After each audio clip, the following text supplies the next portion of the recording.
இயேசு கிறிஸ்து வரப்போகிறார். இது கடைசி காலமாக இருக்கிறது.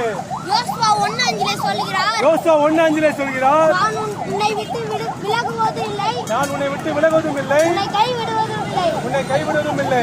என் தேவனாகிய இயேசு கிறிஸ்து என்ன சொல்கிறார்? என் தேவனாகிய இயேசு கிறிஸ்து என்ன சொல்கிறார்? நான் உன்னை கைவிட மாட்டேன். நான் உன்னை கைவிட மாட்டேன்.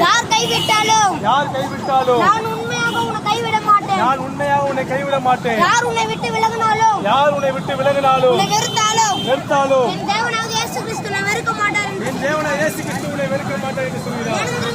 மனம் திரும்புங்கள். பரலோக ராஜ்யம் சமீபமாக இருக்கிறது. பரலோக ராஜ்யம் சமீபமாக இருக்கிறது. என் தேவனாகிய இயேசு கிறிஸ்து வரும்பொழுது எக்கால சத்தத்தோடு வருவார். மத்தேயு 7:7 சொல்கிறார். கேளுங்கள் அப்போது உங்களுக்கு கொடுக்கப்படும். தேடுவீர்கள் அப்போது கண்டடைவீர்கள். தட்டுங்கள் அப்போது உங்களுக்கு திறக்கப்படும். மனம் திரும்புங்கள். கடைசி காலமாக இருக்கிறது. என் தேவனாகிய இயேசு கிறிஸ்து வெள்ளை குதிரை மேலே வரப்போகிறார். அவர் வரும்பொழுது 1000 தூதர்களோடு இருப்பார். மேகங்கள் மேலே வருவார். அவர் மரித்தார். அவர் நமக்காக சிலுவையிலே மரித்தார். அவர் மரித்தார். அவர் சொன்னபடியே 3ஆம் நாளே உயிர் தெழுந்தார். நான் சதா காலங்கள் உங்களோடு இருப்பேன். நான் வரும்பொழுது எல்லாம் ஆயத்தமாயிருங்கள்.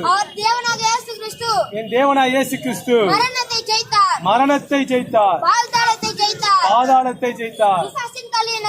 பிசாசு தலையை நறுக்கினார். மனம் திரும்புங்கள். இது கடைசி காலமாக இருக்கிறது. என் தேவனாகிய இயேசு கிறிஸ்து வரப்போகிறார். முதலாம் தரம் இயேசு கிறிஸ்து மனிதனை காப்பாற்றும்படியாக வந்தார். இப்போ வரப்போகிற இயேசு கிறிஸ்து மனிதனை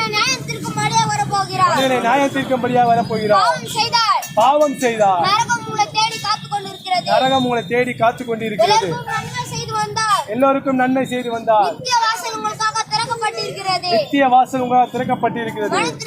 மனம் திரும்புங்கள். உங்களுக்காக பிரார்த்தனை ஏறெடுக்கிறோம்.